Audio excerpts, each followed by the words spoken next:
Hello, everyone. So there's a few things I wanted to go over today. It's your very last lecture today, and we'll be talking about just the upcoming due dates. Obviously, assignment 4 is due today.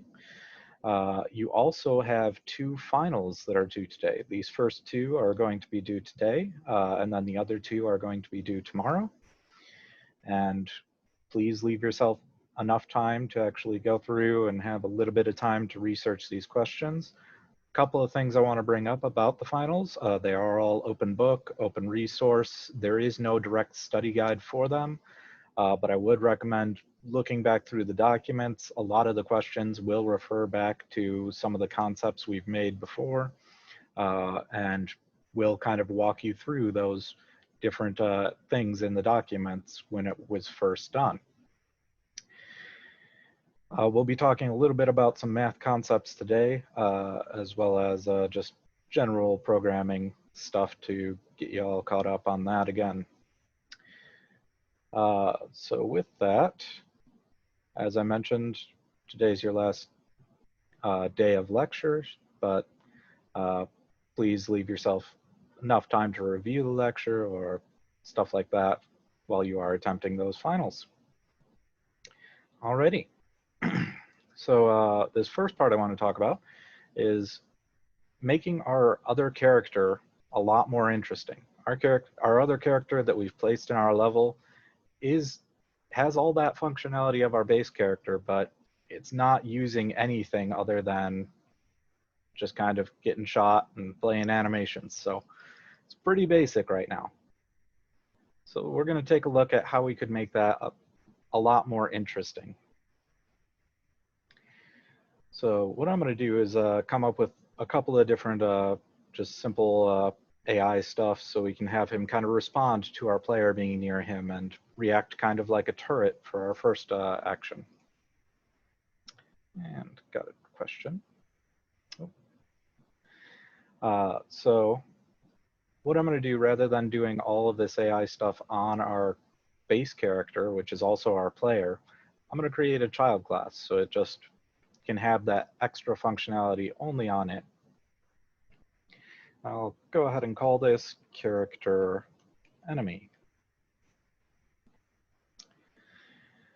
So we've now got this character, but before I forget to do this, I'm going to swap out the one that I have in the scene to this enemy version. So when I go to test stuff, I'm not testing with just a base character. I want to have the enemy functionality.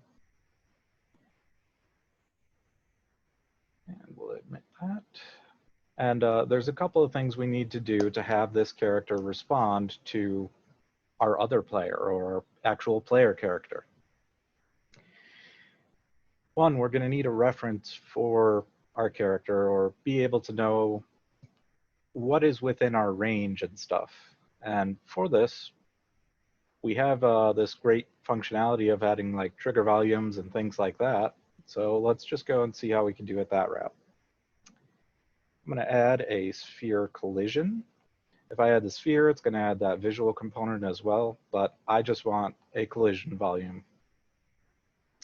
And we're going to use this as our aggro trigger. So very common in games for characters to have some sort of aggro radius around them to let them know when an enemy enters within a certain range and stuff. Obviously, this is very small. We could bump up the size by adjusting the scale, or adjusting the sphere radius gives us a direct value. Right now it's 32 centimeters. Well, if we wanted to have this character see and respond to things that are, let's say, 10 feet out, that would be 300 meters, or 300, just 3 meters, which is about 9 feet. But so that gives us a pretty small range. Let's bump that up. Let's say it's 450. So we just have that sphere surrounding our character, letting us know when it's going to respond and try and shoot us is what our goal is here. So we've added the trigger. There's a couple of things we can do to set this up so it only responds to other characters and stuff.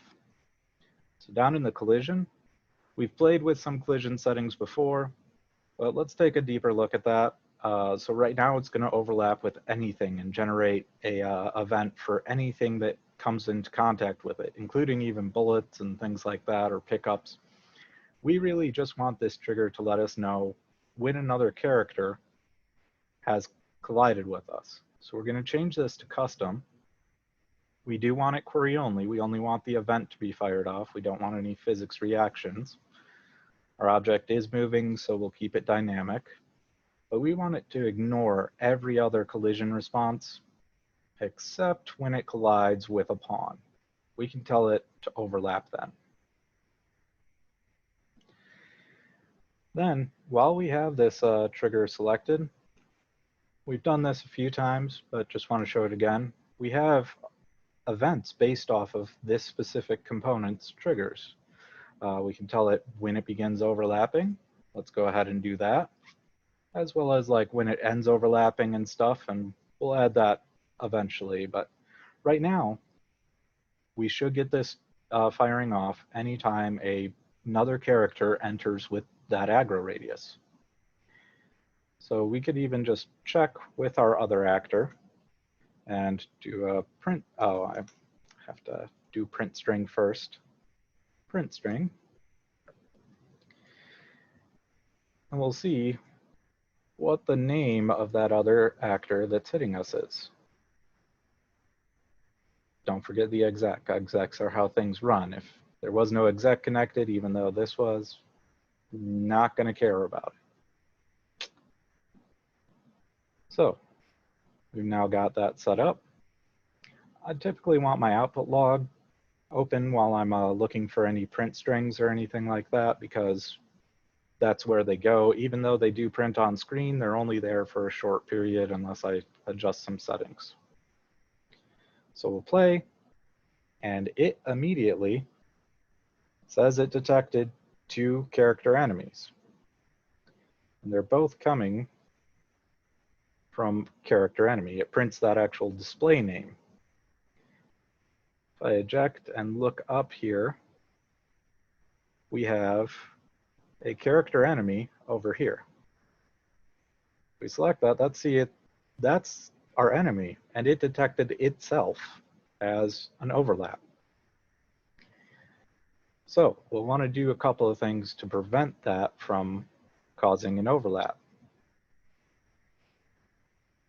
Back in our character enemy, rather than just immediately saying, yep, you hit me, we're gonna print a string for you, we would want to check if that other actor is not equal, and wanted that one to be on the bottom pin, to self. So this is just a quick way of preventing any self-collision checks. And we can add a branch in. If you didn't know, holding down B and clicking will add a branch. We'll connect that up and only do the print string if we detect that we aren't hitting ourselves. It's very similar to how we set up our bullet logic to prevent any self-damage. In the bullets, we have what is called the instigator, which is the character that shot it. So instead of checking against self, we were checking against the instigator in that case. So we play this now, and we don't have any prints yet. But if we let our character run, we see we got 2 prints again. Does anybody have any guesses why we would get 2 prints when a character entered that range?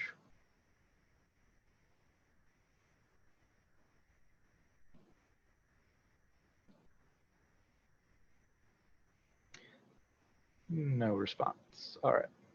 So if we take a look at our character actually has a couple of collision elements on him. So it's got the capsule component, which is some basic collisions, as well as our mesh also has collision associated with it. So we have to take that into account.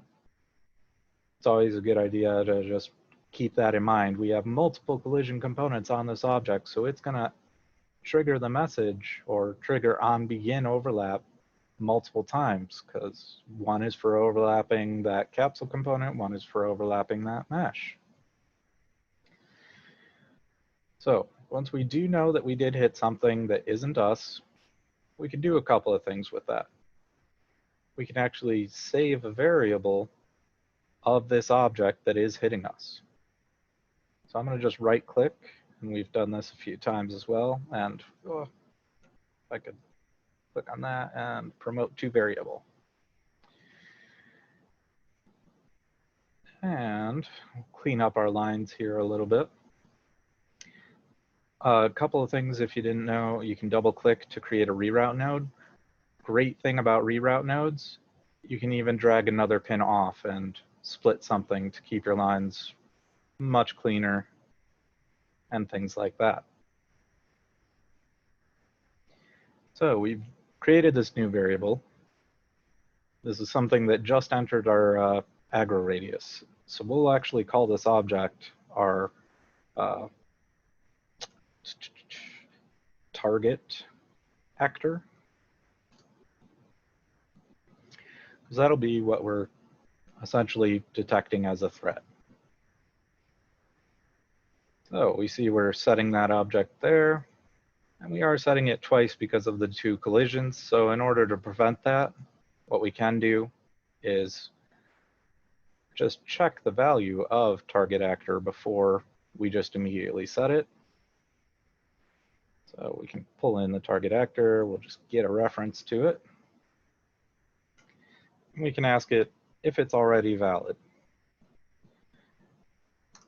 We'll use the question mark one since that's got a branch built in, just saves a couple clicks. And we only want to set a new target actor if we don't already have one. So once we're actually tracking an object, this would actually return is valid because it's already been set. We only want to set it once. And now we should see what that actually gets set to.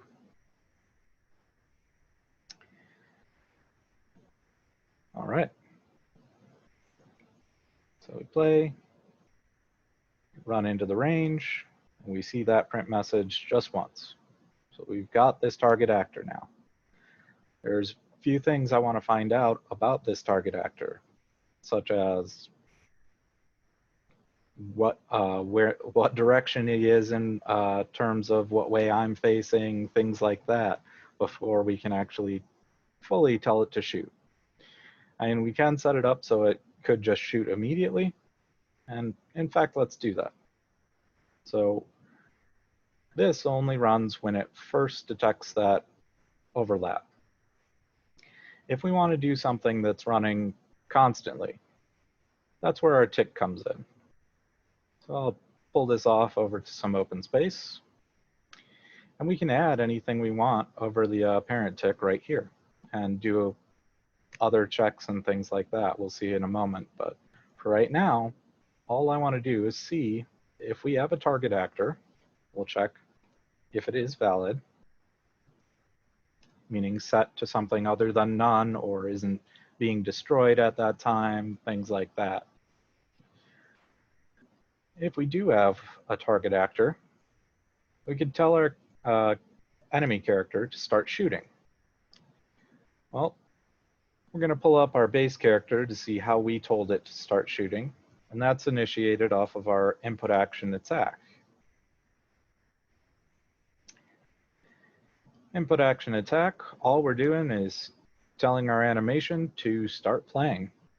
So I'm going to copy that, jump over to our enemy, and we can paste that right in here.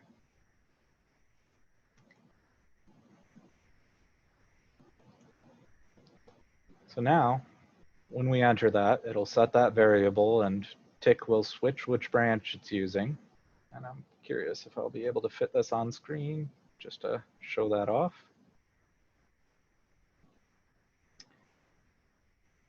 Yeah, that'll be fine. So our tick, once we start playing the game, is immediately running to that exec node. It's, however, not running that is valid because, well, it's not valid right now. So if we're in game and we get our character running within that range, we see now it's valid and it's going to tell it to just immediately play your attack animation. And we see a problem. Our character ended up shooting itself out of bullets, and we never told it what to do when it's in that situation. So, a couple of things we can do here. When it attacks,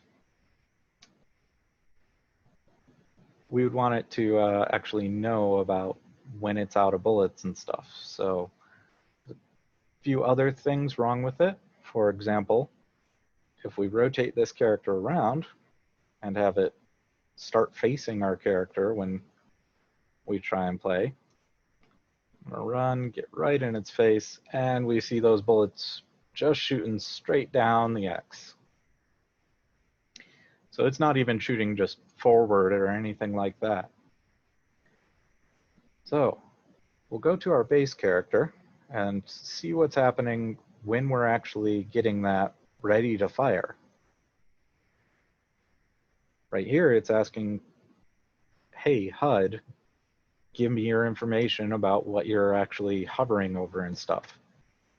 Here comes in a first problem, because our enemy character doesn't have a HUD. He's not playing on a screen like we are and stuff. So we're already going to need to change what's going on for this event ready to fire. So our enemy, we're going to just go ahead and create a new event ready to fire. And we can just go to override and ready to fire. Or which one's called? On ready to fire. There it is. Quick tip, if you do have an override open, on this right side will show which class that was initially added in and why you have access to override it and stuff. So that can come in really handy if you just wanted to search for those. Another way of doing the override, rather than looking through that big list of functions, we can just type it into the event graph on ready to fire, and we can add the event that way. It's the same thing as going through that override menu, but just for future reference. So we've got this ready to fire. First thing we'll want to do is we'll tell it we want to know a couple of things about like what direction we want to fire, so it's aiming towards our enemy and stuff. But for right now, we'll just simply tell it to shoot forward. So I'll search for shoot, and we want to tell our current weapon to shoot. We can get some more information from this by splitting that and having the individual location, which direction we want to shoot, and all that stuff. Direction, we'll just say is get actor forward. And because it's asking for a rotator, actor rotation works fine.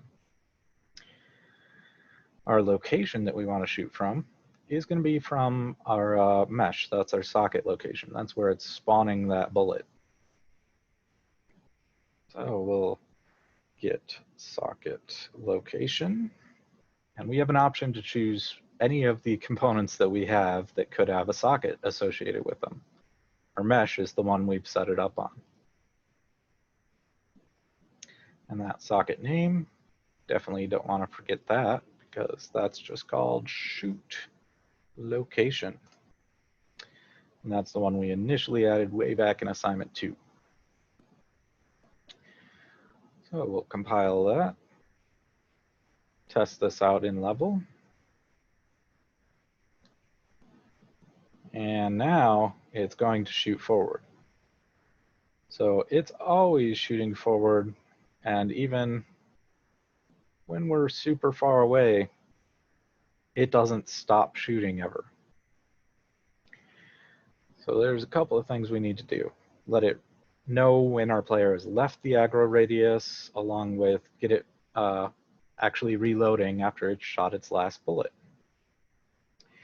Let's do the second part first. So right here is where we're actually telling it to shoot a bullet. We just added that code in.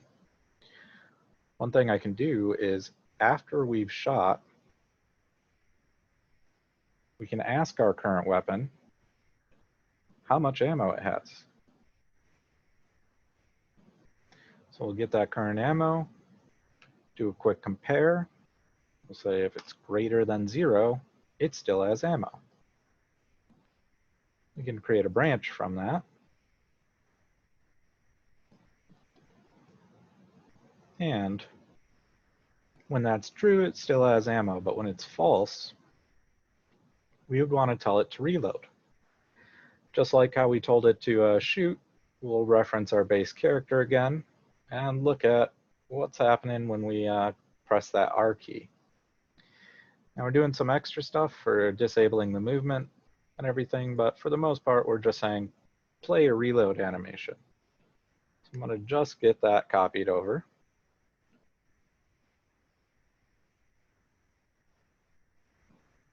And we'll tell that to do it when it is out of ammo. And just a quick tip, if you ever are confused by why we're using a greater than sign here versus a less than sign, I could switch these up, but I have to keep in mind what that actual output's going to give me. So let's say if it's less than or equal to 0, now that false branch wouldn't be good to tell it to reload because it would still have ammo if this is false. So we'd want it to come from the true branch. So keep in mind the logic is always reversible. If you do see a greater than sign and you want to switch it up, you could always switch it up, but what it's going to return is the opposite of what you're expecting. All right. So should now reload once it's out of ammo. We'll run in here, let it start shooting, and there we go. So now it's actually refilling its ammo on its own once it's out of bullets. And we basically set up a stationary turret that only shoots forward and is still responding to me way out here. So we can go back to our trigger that we set up. And we only have that begin overlap. Let's also handle what happens when we end overlapping or leave that trigger volume. And actually, I'm going to put this right next to the other trigger so I keep my collision stuff together. And what we can do, a couple of things. We can ask, we want to know which agent actually just left our trigger volume or which actor just left. We can compare that doing an equals with our target actor. I could even just reuse this pin since it's right here rather than adding another get target actor on here. We'll branch off of that. And if our target actor left our aggro trigger, we'd want to clear out that target actor. You can get a set node by holding down Alt and dropping one of those in.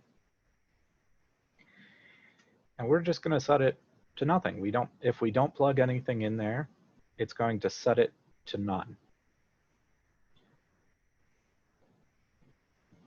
So test this out real quick, and it should have an actual radius. Only fires when we are inside that radius and stops firing when we're outside.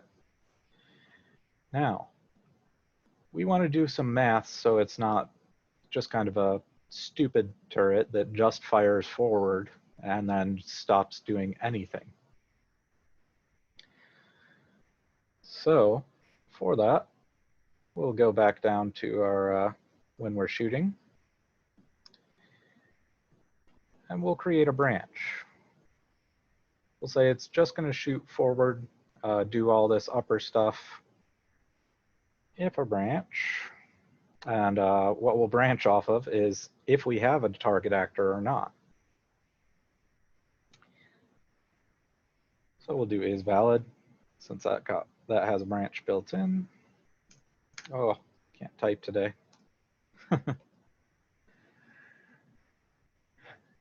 And we only want it to shoot when we don't have a target, to shoot straight forward.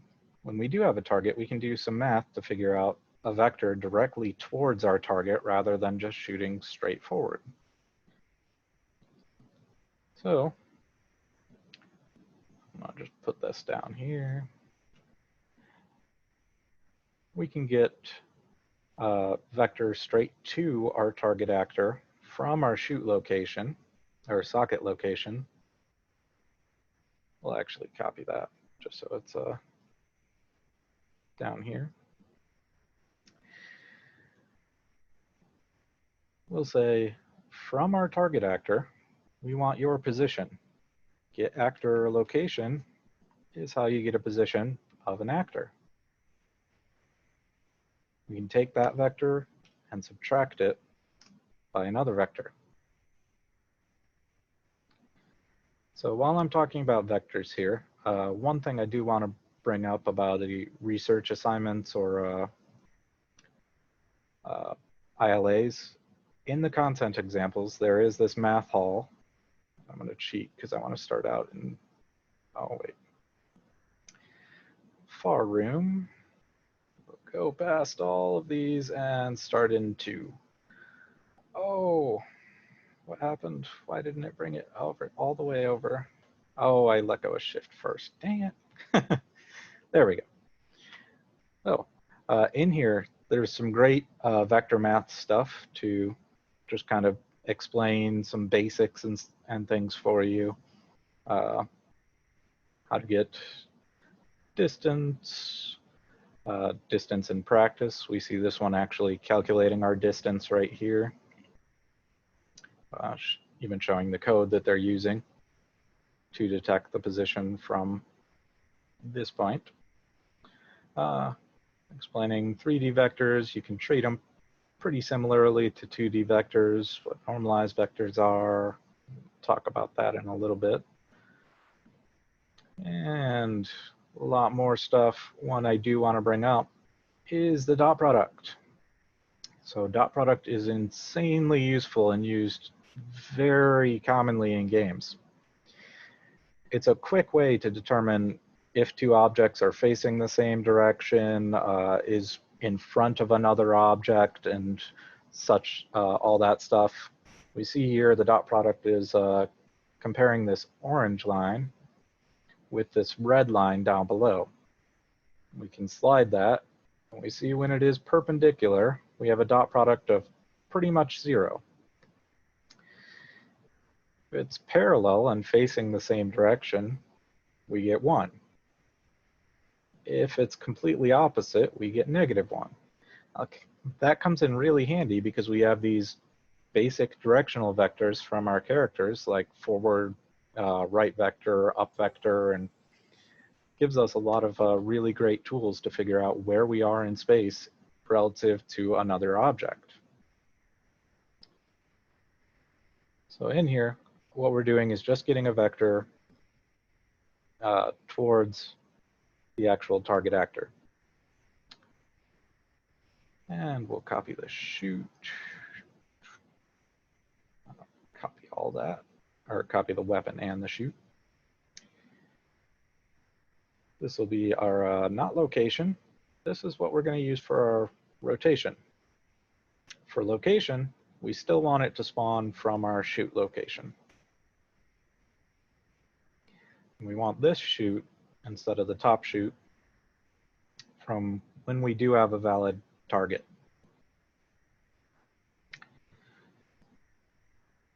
We'd also want this one to still do that out of ammo check. So we'll drag that down here. We'll simplify this a little bit. just so it's a bit cleaner. All right. So we've got the one up top, just shooting straight forward, one down below now should actually shoot at our target character or target actor. So we've got it, and it's actually shooting at me when I'm within that radius. As soon as I leave, it's just gonna shoot off straight forward. So that's more similar to a turret. We could take a look at even setting its rotation. So we just saw how we could, when we have a target, do subtraction and get a vector facing our target. That's how we're telling our bullets to go towards our target. We could do the same thing up in our tick to say when it does have a target, we want it to be facing our target. So other than playing the attack animation, well, we'll do it before. Doesn't really matter because they're kind of independent of each other, but we have our target. We'll get its location. Oh my gosh, typing very bad today. Get actor location. And we'll subtract it from our position. We want to know a vector from our position to our target actor. So we'll be doing a subtract of another vector. And we'll just get actor location of ourself. And this gives us a nice clean vector of where what direction is towards our enemy, our player in this case, because we are on the enemy. What we can do is normalize that vector. Normalize, if you haven't been aware of that before, it basically takes the distance out of a vector, so it just converts it to basic direction. There's a few other ways to convert it just to basic direction as well, just by doing like get rotation from X and stuff, which, well, yeah, let's actually do that. Let's have our character face that direction.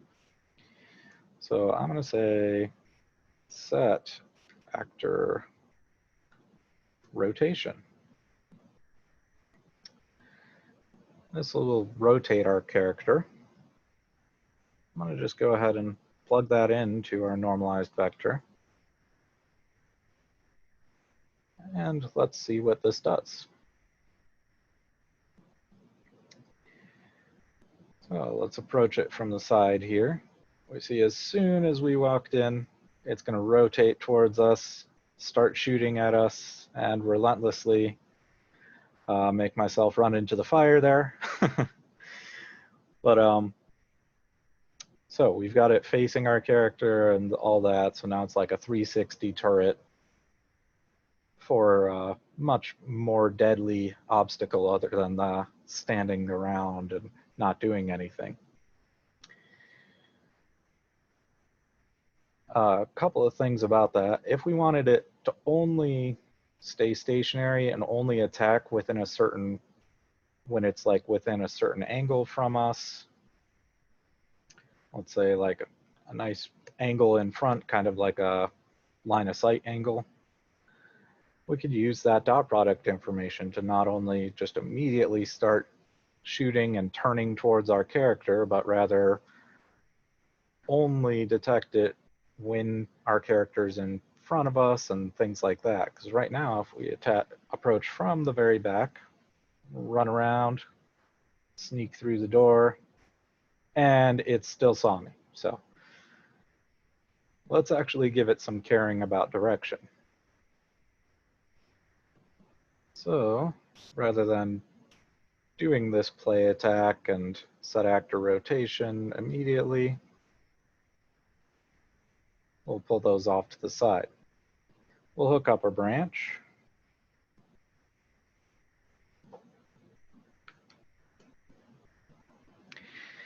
And our branch, we need a condition to check for this. here's where that dot product comes in, because that was giving a -1 to a 1 value. And even right here, we can see at 45 degrees, let me play it, run over there. Of course, it has to be at the very end of the hall. Pretty much 45 degrees will be 0.707107, or 0.71. We could play around with this and find out different angles and things like that. Let me press that. And determine like our angle that we actually want to compare with and have just a nice float value to compare. So let's say 0.8 looks actually pretty good to me for angle of sight, and it'll be 0.8 on the bottom side as well. So we'd have a sight cone of pretty much that. So we need to dot with something. So from our normalized vector, we'll do dot. And the other vector we'd want to compare it with, well, right here we are getting location vectors, but we also have the ability to say get actor forward. And we'll be checking the forward of ourself, since we want to check our enemy. If we ourselves, the player, are in front of the enemy, we'll check it with that forward vector. We're then given that float, which we can just do a quick compare to. We'll say if it is greater than 0.8, then we'll actually tell it to attack and rotate towards our character. So we'll compile, save.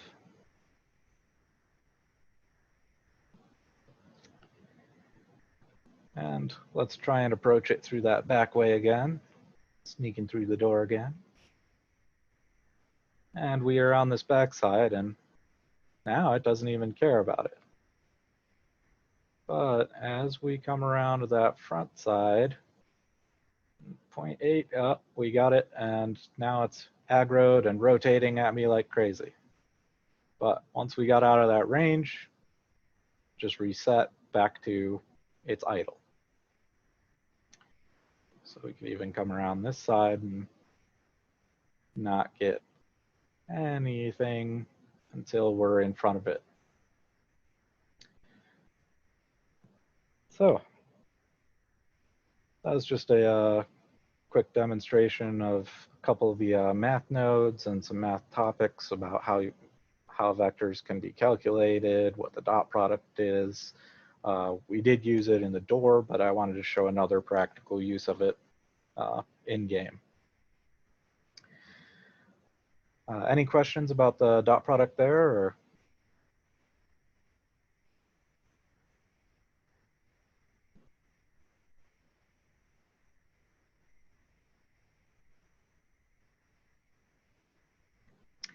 Nope, no questions.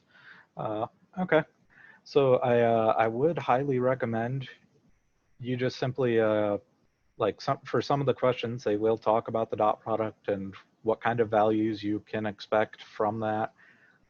Throw it in the game, and rather than telling it to shoot, just print out that value. You can always add a print string anytime in some execs to get some values to the screen and actually see them in-game demonstrated.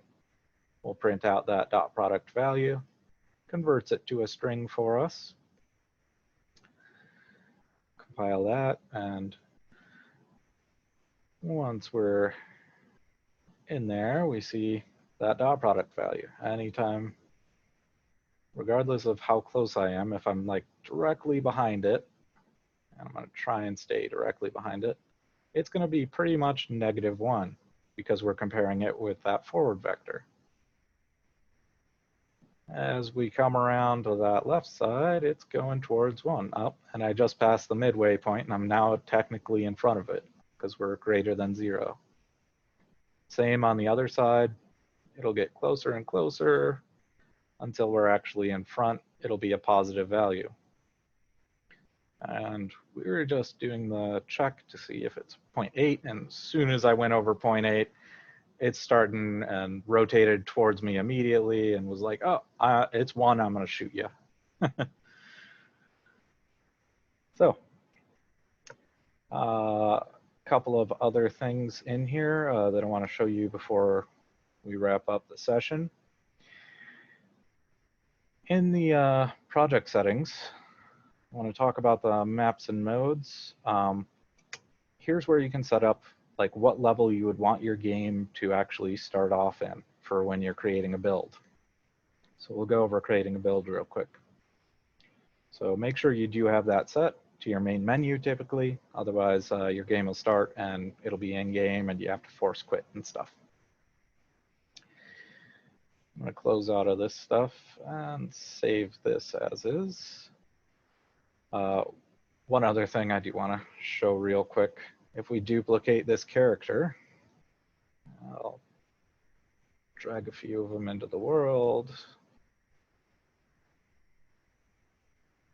Ooh, didn't mean to put him below the floor. Or that one. Whoops.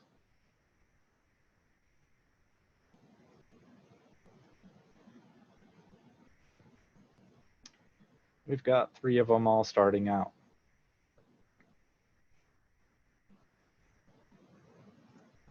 And we'll talk about the lab tasks after I wrap up with everything here for a short bit. We'll do a little Q&A. So we've got our characters there, and well, the one that was actually facing, I want to see if I can get this guy rotated towards the other character. And oh, and they're not targeting each other because they're both trying to shoot at each other, but they're not facing you. Darn. So one thing we could add is an interp2, just to make that more interesting. Not in base character, in our character enemy.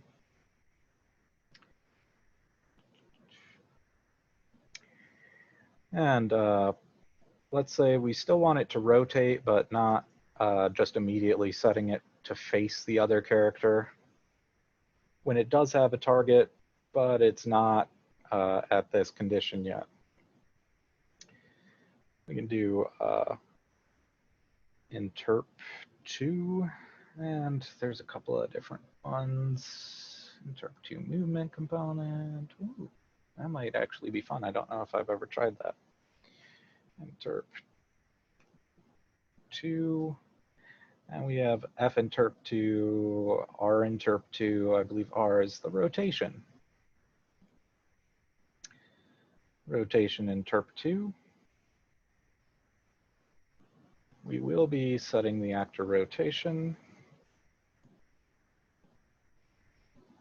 Oh, sorry, I didn't mean to zoom out that far.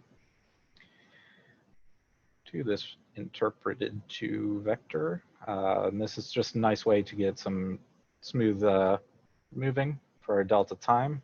We will be getting delta seconds, getting world delta seconds. The rotation that we actually want to face, that was our rotation from X vector, from our vector towards our other character. Our interp speed, we could set that. Our current rotation, well, that is our current rotation. Get actor rotation. And for a speed, let's try out 5. So now I'm going to get rid of this one that was just setting it directly. To say, if we do have a target, but it's not in front, we're going to start rotating towards it at a speed of 5. I'm not sure if that's in degrees or radians per second or something. Could probably hover over it. Interpolation, if speed is given 0, then jump to the target. No, that's not a very useful note. But now, if we do approach something from the back, it should be rotating, and is rotating insanely slow. Oh, it is not. Because I forgot an exec. So it happens all the time. And I definitely wanted to do this rotation and then worry about that other stuff. And we'll give this another go. And we'll see our characters are rotating to face each other. These two, not too sure what went on with them. But this one, why are you not rotating to face me? Darn you. So something's going on with that interp speed. Oh, current never got set. What? Did I control Z something?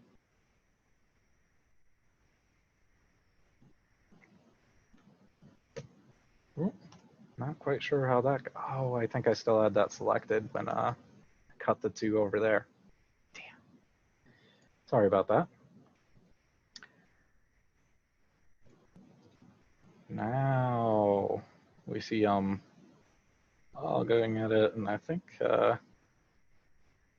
these two might just be shooting each other's bullets out of the air. But we'll space them out a little bit so they're not just immediately targeting each other.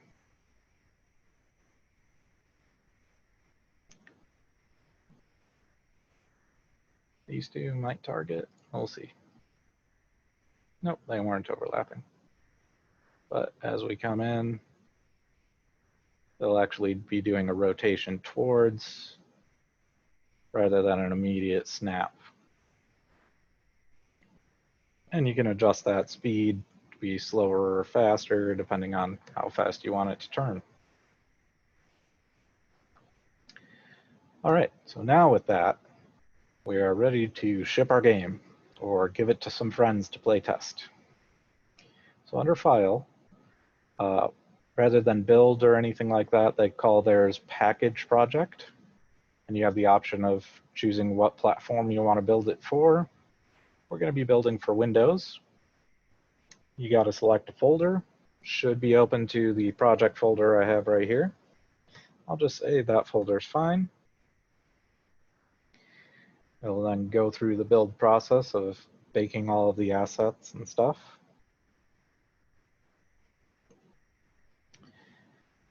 And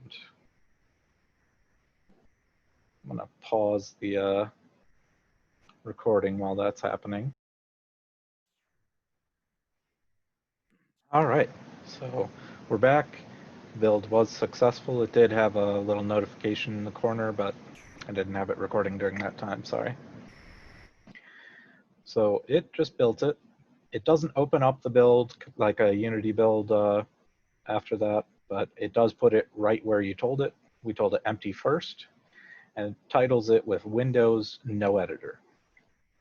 You can rename that folder whatever you want, same as what the exe is. My project itself was named first, so that's why it's first.exe.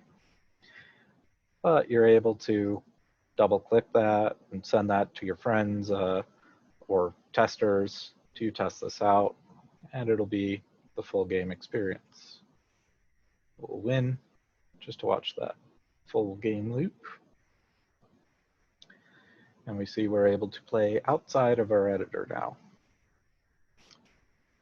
We'll test out the losing scenario. Run in here, take 5 shots, and we can quit or retry. Quits to the main menu. Quit exits the application.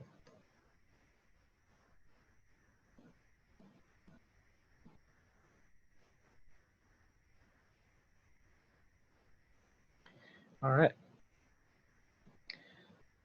So now that we're all done with all that, one other thing I do want to mention, very last thing, promise, Epic Games Launcher, they release new content, I believe, on every first Thursday of the month, and that's for free. And they release a lot of content for free. Not sure why that just glitched out, but hopefully won't do it again. Cool. So I highly recommend checking that out just on the 6th of the month, and grabbing any packs that you might want.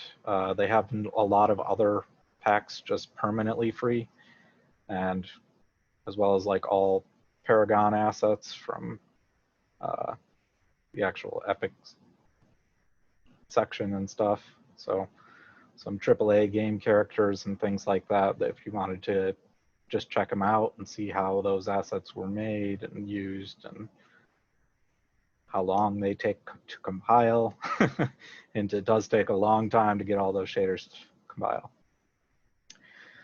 All right, but that ends up wrapping up everything here. So I'm going to go ahead and stop the recording. Have a great one, you guys.